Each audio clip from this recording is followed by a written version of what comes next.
Shalom, kita berjumpa kembali dalam Mesbah Keluarga. Dan pada malam hari ini kita sama-sama akan belajar suatu topik yang saya pikir cukup menarik, bahkan termasuk kontroversial, yaitu tentang perceraian. Dan saya beri judul, perceraian menurut firman Tuhan yang tepat. Sebelum membahas, mari kita berdoa terlebih dahulu ya. Kita katakan kita, puji syukur kami naikkan di hadapan Tuhan sebagai ungkapan rasa terima kasih kami Tuhan atas semua kebaikan Tuhan, atas kemurahan hati Tuhan, atas penyertaan Tuhan di dalam hidup kami. Malam hari ini Tuhan, kami mau membuka hati dan pikiran kami Tuhan untuk menerima kebenaran firman-Mu Tuhan. Sebab seringkali pemberitaan firman yang kurang tepat yang menyebabkan kami semua menjadi bimbang Tuhan. Untuk itu mari Tuhan Roh Kudus bekerjalah pada diri kami masing-masing Tuhan, agar kami mendapatkan pengertian yang tepat sesuai dengan kehendak Tuhan. Dalam nama Tuhan Yesus Kristus kami berdoa dan mengucapkan syukur. Mari sama-sama yang siap menerima kebenaran firman Tuhan, kita katakan amin. Baik, kita akan segera memulai membahas topik ini. Mengapa saya beri judul demikian? Karena banyak sekali pengkhotbah ataupun pendeta yang memberitakan perceraian ini sepotong-sepotong ya, sehingga banyak umat yang menjadi bingung ya. Bahkan mereka berani untuk mempertentangkan ayat yang satu dengan ayat yang lain. Padahal sudah sering saya katakan di dalam berbagai video saya bahwa tidak boleh kita sebagai pengkhotbah ataupun para pendeta itu mempertentangkan ayat yang satu dengan ayat yang lain. Dengan mempertentangkan ayat yang satu dengan ayat yang lain, itu berarti juga merupakan suatu penistaan terhadap Tuhan. Karena firman Tuhan itu selalu ya dan amin. Firman Tuhan setiap ayat itu adalah sumber kebenaran. Ya, sebelum membahas kali ini, saya juga ingin mengingatkan, di samping kita tidak boleh mempertentangkan suatu ayat, kita juga harus selalu memperhatikan konteks dan waktu atau timeline daripada kejadian tersebut. Sebab juga tidak sedikit umat Kristen yang terus mempertentangkan suatu ayat dengan ayat yang lain tanpa memperhatikan konteks, tanpa memperhatikan timeline atau waktu kejadiannya ya, sehingga kalau kita lihat di medsos itu menjadi kacau balau ya. Orang yang tidak mengerti pun selalu dengan rajin terus mengupload, terus menjawab, terus membantah ayat-ayat yang ditampilkan oleh orang yang lebih mengerti ya. Hal lain juga yang harus kita mendapat perhatian kita adalah masalah perceraian ini adalah sangat sensitif ya. Namun karena adanya keterkaitan dengan kebenaran firman Tuhan, maka saya memberanikan diri untuk memberitakannya. Namun bukan berarti saya setuju dengan perceraian ya. Bahkan dengan tegas saya katakan bahwa saya menolak perceraian yang sembrono ya. Dan saya juga yakin iman percaya dari jemaat Tuhan yang terkasih sudah mencapai suatu tingkatan yang cukup baik, sehingga dapat memilah, dapat memilih, dan bisa memutuskan yang terbaik di dalam kehidupannya dengan arif dan bijaksana. Ya, sekali lagi saya mau ingatkan bahwa saya tidak mencampuri urusan pribadi siapapun juga. Saya juga tidak bertindak dalam hal ini untuk menolak atau menyetujui suatu perceraian seseorang. Namun saya hanya akan berkonsentrasi pada kebenaran firman Tuhan. Baik, kita akan memasuki pembahasannya ya. Kita lihat dulu apa kata Alkitab, terutama di dalam perjanjian lama dan perjanjian baru. Saya selalu mengambil dari perjanjian lama sebagai suatu landasan. Sedangkan perjanjian baru adalah suatu hukum yang harus kita pegang ya. Nah, seperti sudah kita pelajari bahwa sejak zaman penciptaan manusia memang diharuskan untuk beranak cucu atau untuk menikah ya, dan tidak baik untuk menjadi seorang diri ya. Manusia pada mulanya adalah ciptaan yang kudus ya, namun karena Adam dan Hawa jatuh ke dalam dosa sehingga manusia tidak kudus lagi, lalu dapat berbuat dosa atau melakukan kesalahan. Ya, timbullah dalam masa perkawinan, masa dalam perkawinan ini, ya, yaitu bagaimana kalau orang sudah tidak mencintai atau tidak menyukai pasangannya dan mereka ingin bercerai. Ya, kita lihat dulu di dalam perjanjian lama. Ya, kalau kita lihat di dalam perjanjian lama, ternyata firman Tuhan juga memperbolehkannya. Ulangan 24 ayat 1. Apabila seseorang mengambil seorang perempuan dan menjadi suaminya, dan jika kemudian ia tidak menyukai lagi perempuan itu, sebab didapatinya yang tidak senonoh padanya, lalu ia menulis surat cerai dan menyerahkannya ke tangan perempuan itu, sesudah itu menyuruh dia pergi dari rumahnya. Pengertian kata senonoh adalah perbuatan menipu, terutama dalam hal keperawanan, atau boleh juga kita sebut dengan perselingkuhan. Ya, makanya di dalam kitab perjanjian baru dikatakan bahwa perceraian boleh terjadi kalau adanya perzinahan. Nanti akan kita bahas lebih dalam lagi. Ya, ini cuma kulitnya sekedar untuk memberikan gambaran, mengingatkan bahwa adanya landasan dasar di dalam kitab perjanjian baru apa yang dikatakan oleh Yesus. Ya. Dan dalam hal ini dapat juga kita lihat di Ulangan 22, yaitu dari pasal 13 sampai ayat 13 sampai ayat 21. Jadi pada masa itu keperawanan atau kesucian itu adalah sesuatu yang dianggap sangat suci, sangat sakral, dan sangat serius. Ya, seorang suami yang berbohong dengan mengatakan bahwa istrinya sudah tidak gadis lagi, padahal perempuan itu adalah masih gadis, hukumannya adalah dihajar oleh para tua-tua dan denda 100 shikal perak yang akan diberikan kepada ayah daripada si gadis. Tetapi apabila ternyata istrinya itu memang sudah tidak gadis lagi, maka hukumannya adalah, bagi perempuan tersebut, adalah hukuman rajam. Ya, makanya ini juga dasar daripada perempuan yang berzina itu akan dirajam. Ya. Namun seiring dengan perkembangan zaman, maka kata senonoh itu pun mengalami degradasi, mengalami penurunan. Ya, sehingga kata senonoh itu bisa ditafsirkan adalah perbuatan-perbuatan yang kurang menyenangkan suaminya.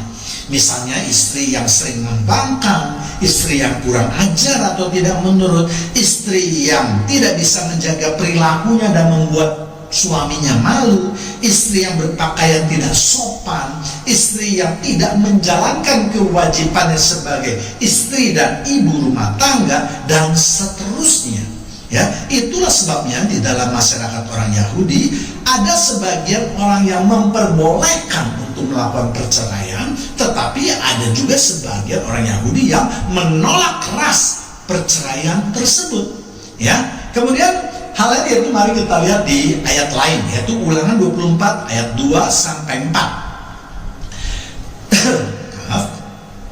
Dan jika perempuan itu keluar dari rumahnya dan pergi dari sana, lalu menjadi istri orang lain, 3. Dan jika laki-laki yang kemudian ini tidak cinta lagi kepadanya, lalu menulis surat cerai dan menyerahkannya ke tangan perempuan itu, serta menyuruh dia pergi dari rumahnya, atau jika laki-laki yang kemudian mengambil dia menjadi istrinya itu mati. 4. Maka suami yang pertama tidak boleh menyuruh. Maka suami pertama yang telah menyuruh dia pergi itu tidak boleh mengambil dia kembali menjadi istrinya setelah perempuan itu dicemari. Hal itu adalah kekejian di hadapan Tuhan. Janganlah engkau mendatangkan dosa atas negeri yang diberikan Tuhan Allahmu kepadamu menjadi milik pusakamu. Lebih jauh lagi dikatakan, apabila ada seorang suami yang mengawini seorang perempuan kemudian dia sudah tidak cinta lagi, sudah tidak suka lagi, lalu dia membuat surat cerai, diberikan kepada perempuan tersebut, dan perempuan tersebut disuruh keluar dari rumahnya.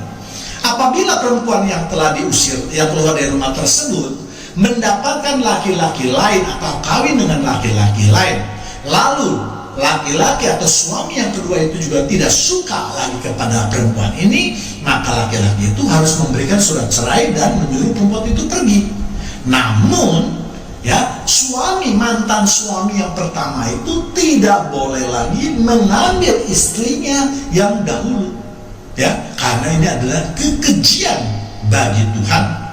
Ya, kenapa tidak dapat diambil kembali? Karena perempuan itu sudah cemat. Ya, ini juga lah yang menjadi dasar daripada kitab perjanjian baru, di mana dikatakan apabila seorang bercerai maka tidak boleh kawin selama pasangannya belum mati atau belum meninggal, ya, karena itu juga dianggap suatu kenajisan, ya, suatu kecemaran, suatu dosa. Ya, dengan demikian kita juga melihat bahwa perjanjian lama Allah sendiri yang menyuruh bercerai atau memisahkan diri dari orang-orang Israel yang mengambil istri orang Kanaan. Yaitu kita lihat di Esra 10 ayat 10 sampai 11. Maka bangkitlah Imam Esra lalu berkata kepada mereka, kamu telah melakukan perbuatan tidak setia karena kamu memperistri perempuan asing, dan dengan demikian menambah kesalahan orang Israel. 11. Tetapi sekarang mengakulah di hadapan Tuhan Allah nenek moyangmu, dan lakukanlah apa yang berkenan kepadanya, dan pisahkanlah dirimu dari penduduk negeri dan perempuan-perempuan asing itu. Jadi kalau kita perhatikan sejak zaman dahulu memang Allah sudah memperbolehkan adanya perceraian karena ada suatu dosa. Misalnya pada ayat yang tadi baru saja saya bacakan, yaitu buat bangsa Israel, ya, bukan boleh tetapi malah Allah mengatakan harus orang-orang Israel yang mendapatkan pasangan yang bukan orang Israel, ya, harus memisahkan diri. Artinya apa? Mereka harus bercerai. Ya, kenapa mereka harus bercerai? Karena dianggap dapat mempengaruhi, ya, pasangannya untuk menyembahkan berhala. Ya, itulah sebabnya juga, ya, di dalam nanti kita belajar di dalam kitab perjanjian baru, ya, kalau ada perceraian campur, ya, itu harus anak-anaknya itu harus bisa dibawa untuk menjadi percaya atau menjadi murid Yesus. Kalau tidak boleh. Ya, nanti akan kita pelajari dalam video yang lain. Saya akan membahasnya, ya, dalam perkawinan campur. Namun sekali lagi saya ingatkan, saya tidak mendukung ada suatu perceraian yang sembrono. Tetapi kalau memang ada sesuatu dosa yang memang tidak mungkin dapat lagi dipertahankan, maka saya kira berdoalah, Allah pasti akan memberikan jalan keluar yang terbaik bagi umatnya. Ya, pada zaman itu Allah juga memperbolehkan atau bahkan mengharuskan kawin lagi jika ditinggal mati oleh suaminya. Ya, untuk itulah maka bagi seorang perempuan yang ditinggal mati oleh suaminya, artinya di sini adalah bercerai mati dan tidak mempunyai keturunan, maka hukuman wajib bagi suaminya atau bangsa Israel atau saudaranya atau kakaknya itu untuk mengawini janda tersebut untuk memperoleh keturunan. Misalnya dalam kasus Ruth dengan Boaz, atau dalam kasus Tamar dengan keluarga Yehuda, ya. Jadi memang ada keharusan pada waktu itu bangsa Israel, jika ada yang mati istrinya itu belum mempunyai anak, maka saudara atau adiknya ini harus mengawini si janda tersebut. Ya, kemudian mempunyai anak, dan anak itu akan dianggap sebagai anak daripada suaminya yang mati itu. Ya, namun tentu Allah tidak setuju dalam perceraian yang tidak mempunyai dasar yang kuat. Untuk itulah makanya Allah mengatakan bahwa Allah membenci perceraian. Malaiki 2 ayat 16. Sebab aku membenci perceraian, firman Tuhan Allah Israel. Juga orang yang menutupi pakaiannya dengan kekerasan, firman Tuhan semesta alam. Maka jagalah dirimu dan janganlah berkhianat. Banyak orang hanya berkata bahwa Allah membenci perceraian, tetapi sebenarnya bukan itu yang Allah maksudkan. Jadi kalau hanya diartikan Allah itu membenci perceraian, loh, mengapa ada ayat lain lagi yang mengatakan bahwa Allah memperbolehkan bercerai? Nah, ini yang saya katakan, kita harus memperhatikan konteksnya ya. Yang Allah maksudkan adalah akibat dari perceraian tersebut. Ya, sebab seringkali orang yang bercerai itu menginginkan sesuatu di dalam perkawinannya menjadi lebih baik. Ya, menjadi sesuatu dalam hidupnya, perkawinan lebih baik. Ya, misalnya apa? Misalnya dia ingin kawin dengan orang yang lebih kaya, dengan orang yang lebih terkenal, dengan orang yang lebih mempunyai kedudukan, dengan orang yang lebih muda, dengan lebih tampan, lebih cantik, dan seterusnya. Nah, hal-hal inilah tidak boleh terjadi di dalam umat kekristenan. Ya, makanya Allah sudah membatasinya. Ya, jadi kita harus mengerti bahwa Allah tidak dikatakan Allah membenci perceraian, bukan dibaca secara harfiah saja. Ya, jadi walaupun Allah membenci perceraian, atau Musa yang dikatakan karena didesak umat Israel yang juga akhirnya setuju untuk memberikan surat cerai, maka suka atau tidak suka, bangsa Israel pada waktu itu bisa atau boleh melakukan perceraian jika mempunyai dasar yang kuat.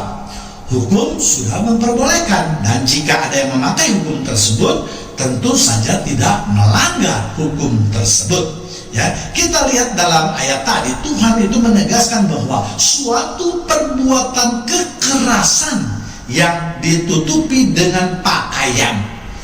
Ya, ini juga jarang sekali mendapatkan perhatian daripada pengkhotbah ya. Jika dikaitkan dengan perkawinan, karena tadi dikatakan di atasnya adalah Allah membenci perceraian. Kalau dikaitkan dengan perkawinan, misalnya adalah perbuatan KDRT, ya. Banyak perbuatan KDRT yang dilakukan oleh salah satu pasangan menyebabkan penderitaan yang luar biasa terhadap pasangan yang lainnya. Ini juga mendapatkan perhatian daripada Tuhan, padahal waktu itu mungkin belum ada KDRT. Ya, sehingga Tuhan mengingatkan agar para suami untuk menjaga diri dengan baik dan jangan berkhianat. Artinya jangan berkhianat apa? Jangan mencari-cari alasan, jangan menutup-nutupi kesalahan, jangan menutup-nutupi dosa. Ya, jadi misalnya seseorang melakukan KDRT, ya jelas itu adalah suatu dosa. Ataupun memeras upah seseorang, ya misalnya karyawan, pembantu dan seterusnya, buruh pabrik dan seterusnya ya, atau memaksakan kerja rodi pada pasangannya, lalu dengan alasan perceraian tidak boleh menurut hukum Tuhan, maka dia menolak untuk bercerai. Jadi ada yang orang yang mau bercerai, ada juga orang yang tidak mau bercerai. Nah, Tuhan tidak menginginkan perceraian yang untuk mendapatkan suatu keuntungan. Tidak bercerai karena mendapatkan keuntungan, bisa menyiksa orang lain, pasangannya, supaya bekerja lebih keras untuk memenuhi nafsu kehidupan duniawinya. Ini juga tidak boleh oleh Tuhan ya. Namun semua itu di dalam perjanjian lama, dan kita sudah percaya kepada Yesus Kristus, sudah pasti hidup dalam perjanjian baru ya. Untuk itu mari kita lihat apa yang dikatakan perjanjian baru mengenai perkawinan ataupun perceraian. Matius 19 ayat 6. Demikianlah mereka bukan dua lagi, melainkan satu. Karena itu apa yang dipersatukan Allah tidak boleh diceraikan oleh manusia. Jadi ayat ini tentu hanya berlaku bagi mereka yang meresmikan pernikahan mereka di gereja. Karena di dalam pembaptisan nikah inilah mempergunakan nama Allah ya. Tentang apa yang dimaksud dengan mereka bukan lagi dua melainkan satu ya. Ini juga harus mendapatkan perhatian yang luar biasa. Banyak sekali umat Kristen yang secara sembrono, secara tidak mengerti, hanya mengerti yang perkawin itu sudah dipersatukan oleh Allah. Dua jadi satu, dua manusia sekarang jadi satu. Bukan itu. Ya, kita harus mengetahui filosofi dibalik daripada perkataan firman Tuhan ya. Jadi ketika Tuhan menciptakan manusia untuk memiliki jodoh, baik laki-laki maupun perempuan, maka Tuhan sudah memberikan roh yang klop ya. Saya akan memberikan contoh supaya dapat lebih dimengerti ya. Tuhan memberikan contoh jodoh itu bagaikan suatu piring atau bejana yang pecah, ya, patahannya menjadi dua, ya. Lalu setiap bagian itu diberikan kepada perempuan yang satu dan kepada laki-laki yang satu yang berjodoh, ya. Sehingga jika kedua orang tersebut itu bertemu, maka piring tadi atau bejana tadi akan dikeluarkan, akan benar-benar menjadi piring atau bejana yang utuh.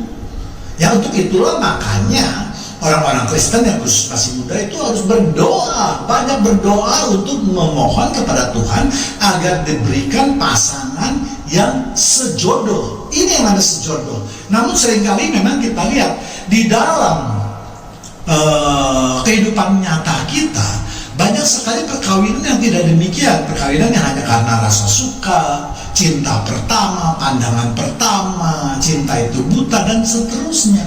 Nah, itu bukan dua menjadi satu.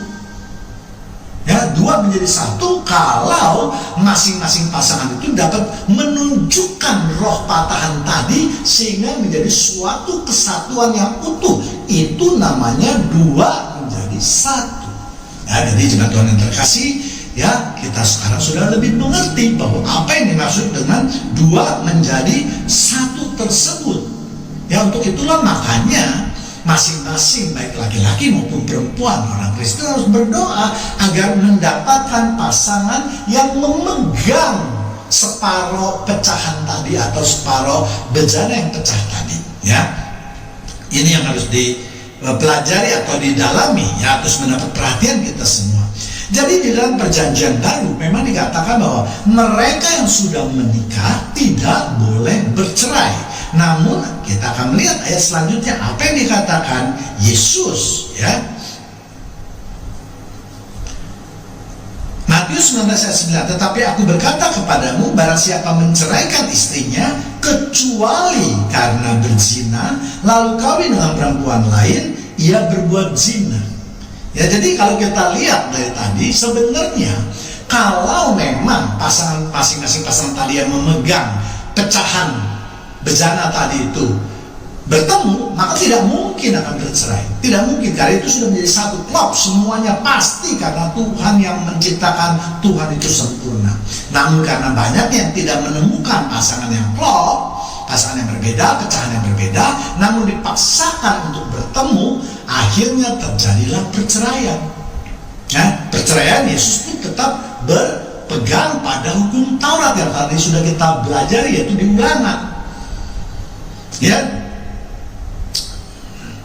Kemudian kalau bagaimana kita menafsirkan di Matius 19 ayat 9 ini, ada dua memang yang bisa dilakukan. Yang pertama yaitu secara literal atau secara harfiah, bahwa kalau ada salah satu pasangan yang berzina atau tidak kudus, maka mereka diperbolehkan bercerai. Namun setelah bercerai, masing-masing pihak tidak boleh menikah lagi dengan siapapun kecuali atau sampai pada salah satu pasangannya meninggal dunia. Ya, jadi baru setelah dia ada pasangan yang meninggal dunia, baru pasangan yang masih hidup itu atau mantannya itu baru boleh menikah lagi, ya. Hal itu dimaksudkan supaya perceraian itu jangan mudah terjadi. Memang hidup bersama dengan pasangan yang berzina atau kotor tentu tidaklah mungkin, sebab firman Tuhan menghendaki umatnya untuk hidup kudus. Namun ayat ini justru banyak dipakai oleh manusia yang tidak bertanggung jawab. Ya, mereka berzina terlebih dahulu dengan tujuan untuk mendapatkan legalitas untuk bercerai. Setelah bercerai, lalu mereka melupakan firman Tuhan yang lain, yaitu tidak boleh menikah. Mereka langsung menikah atau melakukan pernikahan yang baru lagi. Ya, sayangnya banyak gereja yang juga tidak mengantisipasi hal ini, bahkan mereka merestui perkawinan yang baru, yaitu mereka aktif dalam gerejanya dalam perkawinan yang baru tersebut, dan menurut saya ini tentu kurang tepat. Ya. Kemudian kedua yaitu melihat maksud di balik perkataan Yesus. Alasan inilah yang paling penting, yang belum pernah diberitakan atau jarang sekali dibahas, ya. Ya, ini justru menurut saya yang paling penting, dan kita harus kalau bisa mendalami pikiran daripada Yesus, tentu maka perceraian itu tidak akan terjadi. Ya, Yesus mengatakan bahwa perceraian boleh terjadi kalau ada perzinahan. Ya, kalau kita dapat memaknai kalimat tersebut, maka kiranya perceraian itu tidak akan terjadi. Ya, benarkah Yesus memberikan peluang kepada orang yang berzina untuk bercerai? Padahal yang tadi saya katakan ya, orang umumnya saat ini orang berzina itu lebih banyak karena menginginkan mendapatkan hal-hal yang lebih baik, pasangan yang lebih baik, kehidupan yang lebih baik, kedudukan yang lebih baik, dan seterusnya. Ya, yang dimaksud oleh Yesus apabila kalau engkau berzina, maka hukuman yang berzina itu adalah harus dikenai hukuman rajam. Ya, seperti yang tertulis dalam kitab Ulangan 24 yang dengan jelas mengatur tentang perceraian dan hukumannya. Dengan demikian bagi mereka yang meminta cerai dengan jalan berzina sebenarnya sama juga dengan meminta kematian bagi dirinya sendiri. Ya, yang menjadi pertanyaan selanjutnya, apakah pada zaman Yesus hukuman tersebut, hukuman rajam tersebut masih berlaku? Nah, ini juga harus kita pelajari ya. Tentu kita masih ingat ketika seorang perempuan yang dikatakan kedapatan berzina dibawa oleh orang-orang Farisi ahli Taurat ke hadapan Yesus. Mereka mengatakan ini perempuan ini kedapatan berzina walaupun tidak mendapatkan pasangan laki-lakinya. Ya, jadi apa artinya? Artinya pada waktu Yesus hidup itu hukuman rajam masih berlaku. Dengan demikian maka jelaslah bagi mereka yang berzina pada zaman itu, harusnya kalau dia mengerti, orang-orang Yahudi pasti mengerti bahwa kalau kamu berzina kamu pasti dirajam. Itu sudah suatu ketentuan yang umum, yang sudah tahu. Makanya ketika mereka mendapati seorang perempuan yang berzina, mereka langsung bawa ke dalam Yesus, ingin pendapat daripada Yesus. Dia menuntut supaya perempuan ini menurut hukum Taurat oleh Musa harus dirajam. Jadi kalau memang peristiwa perzinahan itu terjadi, perempuan itu harus dirajam. Dengan demikian maka perceraian melalui perzinahan sebenarnya itu tidak akan terjadi. Ya. Jadi Yesus menekankan kepada para suami untuk tidak cepat-cepat atau mudah dalam mengambil keputusan untuk bercerai, walaupun para suami diberikan hak untuk bisa menceraikan istrinya dengan alasan lain. Ya. Kata menceraikan dalam King James Version dipakai kata fornication, ya, yang berarti itu mengadakan hubungan seks yang terlarang. Nah, hubungan seks yang terlarang itu jangan cuma diartikan perzinahan atau perselingkuhan saja, tetapi juga harus diartikan sebagai homoseksual atau lesbianisme. Penyimpangan seks juga harus dimasukkan ke dalam hubungan ini.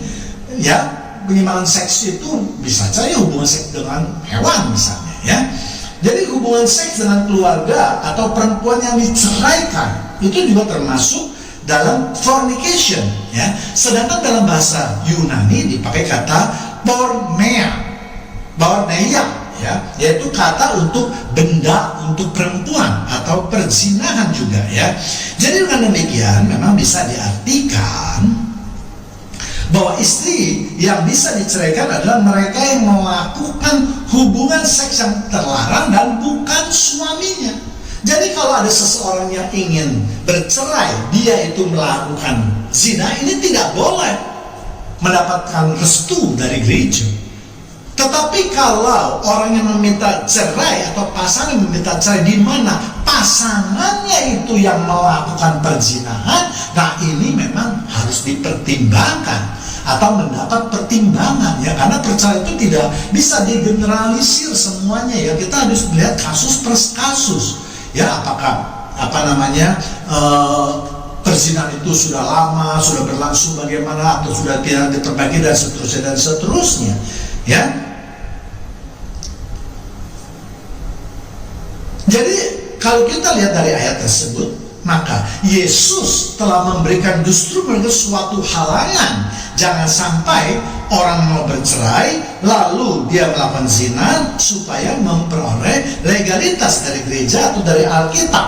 Ya, tentu pikiran-pikiran adalah pikiran-pikiran yang sesat, yang tidak benar. Ya, kemudian kita akan melihat lagi di Markus 10 ayat 12. Dan jika si istri menceraikan suaminya dan kawin dengan laki-laki lain, ia berbuat zina. Jadi kalau tadi suami yang diberi hak, sekarang istri juga diberi hak. Jadi Alkitab memang memberikan hak kepada kedua belah pihak, baik laki-laki maupun perempuan. Tetapi sekali lagi, dia tidak boleh meminta cerai kalau dia sendiri yang melakukan perzinahan. Tidak boleh. Tapi harus pasangannya yang melakukan perzinahan tersebut. Dan kalau setelah dilakukan mediasi itu tidak menemukan jalan keluar, artinya perceraian satu-satunya jalan yang harus dilakukan, maka pasangan-pasangan tersebut tidak boleh lagi menikah kembali dengan siapapun selama salah satu pasangannya belum mati atau belum meninggal. Ya, mungkin ada jemaat Tuhan yang tidak setuju dengan pendapat saya ini, ya. Untuk itu, ya, kita mari buka hati kita dan pikiran kita untuk dapat memahami pikiran tersebut. Bahkan dengan KDRT pun itu harus mendapatkan persetujuan untuk perceraian. Tapi sekali lagi memang tidak boleh serta-merta perceraian itu dilakukan, ya. KDRT misalnya, contoh tadi perzinahan sudah KDRT, misalnya seseorang yang mendapat atau pasangan yang mendapat KDRT yang luar biasa sehingga hidupnya sangat menderita, apakah dia tidak boleh bercerai? Apakah dia harus menderita seumur hidupnya atau dalam waktu yang cukup lama, atau bahkan mungkin dia bisa meninggal dunia? Ya, jelas ini tidak boleh. Hukumnya mana, Pak? Hukumnya adalah, ya, hukum terutama yang kedua, mengasihi sesama seperti engkau mengasihi diri sendiri. Jadi kalau kamu mengasihi orang lain, kamu tidak mengasihi diri sendiri, maka apa yang kamu lakukan itu tidak sesuai dengan Alkitab. Dan umumnya juga bohong kalau kamu tidak bisa mencintai diri kamu sendiri, tetapi kamu bisa mencintai orang lain. Pasti ada sesuatunya. Itu tidak murni mengasihi seperti itu. Ya, saya sering memberi contoh, misalnya seseorang yang dalam kekurangannya, dia memberikan makan kepada orang yang juga kekurangannya. Bisakah hal ini terus berlangsung terus-menerus? Tentu tidak bisa. Yang bisa dilakukan kalau kita ini atau orang ini sudah mempunyai kelebihan, artinya dia sudah mengasihi diri sendiri, dia sudah memenuhi kebutuhannya sendiri, baru dia penuhi kebutuhan orang lain. Ya, tentu kebutuhan ini adalah maksudkan adalah kebutuhan pokok. Ya, kalau kebutuhan duniawi, ya tidak ada habis-habisnya kebutuhan tersebut. Ya, itu biasa disebut juga keinginan, ya, bukan kebutuhan. Ya, jadi banyak kasus yang sebenarnya harus mendapatkan legalitas perceraian dari gereja. Namun memang harus sangat hati-hati, saya katakan, ya, karena firman Tuhan itu tidak boleh menabrak. Kita tidak boleh memegang firman Tuhan. Oh, kata Tuhan tidak boleh bercerai. Tetapi di lain pihak kita mengabaikan, kita mengasihi diri kita, mengasihi sesama seperti kita mengasihi diri kita sendiri. Ya, lagi pula dalam menerapkan perceraian atau hukum perceraian itu menurut saya tidak tepat. Ya, tadi sudah saya kupas apa yang tidak tepat, yaitu berzina, di mana korban dari perzinahan pasangan itulah yang boleh mengajukan perceraian. Ya, itu pun dengan dengan pertimbangan yang masak. Ya, sekali lagi perceraian itu tidak bisa digeneralisir semuanya, tetapi kita harus melihat dari kasus per kasus sesuai dengan keadaan, lingkungan dan seterusnya, ya. Tetapi yang terpenting adalah sekali lagi kita harus bisa menjalankan dua hukum yang terutama, yaitu hukum mengasihi Tuhan dan mengasihi sesama seperti mengasihi diri kita sendiri. Ya, kalau tidak tentu itu adalah suatu dosa, ya. Jadi perceraian tidak boleh terjadi karena tidak cocok, ya, karena tidak mempunyai anak, karena berjudi, karena tidak punya uang dan seterusnya, dan ingin kawin lagi dengan yang banyaknya lebih muda, lebih cantik, lebih berada, lebih kaya, dan seterusnya ya. Jadi sebelum melakukan gugatan cerai, tentu semua pihak telah melakukan suatu usaha yang keras dengan mediasi tentunya dari gereja, agar yang bersangkutan ya pertama pasti melakukan pertobatan terlebih dahulu. Ya, itulah bentuk kasih yang diajarkan oleh Tuhan Yesus. Mengenai zina, Yesus memberikan pendapat yang lebih berat lagi bila dibandingkan dengan perjanjian lama, yaitu Matius 5 ayat 28. Tetapi aku berkata kepadamu, setiap orang yang memandang perempuan serta menginginkannya. Jadi kalau kita pandang tapi kita tidak menginginkannya, makanya itu bukan berzina. Tapi kalau kita juga memandang lalu menginginkannya, makanya Yesus mengatakan itu sudah terjadi perzinahan di dalam hati kita. Jadi hukum yang harus kita penuhi adalah kalau kita memandang perempuan dan menginginkannya, nah ini sudah dianggap zina ya. Sedangkan di dalam perjanjian lama, zina itu harus dapat diterapkan kalau sudah melakukan perbuatan zina tersebut ya. Demikianlah pembahasan mengenai percaya menurut firman Tuhan. Sebelum berpisah, mari kita tundukkan kepala, kita berdoa terlebih dahulu. Terima kasih Tuhan atas kesempatan pada malam hari ini, di mana kami boleh belajar tentang firman Tuhan, dan firman ini terus akan membukakan pikiran kami semua, agar kami diberi hikmat untuk lebih mengerti akan isi hati Tuhan. Terima kasih Tuhan yang ada di surga, terima kasih Tuhan Yesus, terima kasih Tuhan Roh Kudus. Kami sudah berdoa dan mengucapkan syukur di dalam nama-Mu. Haleluya.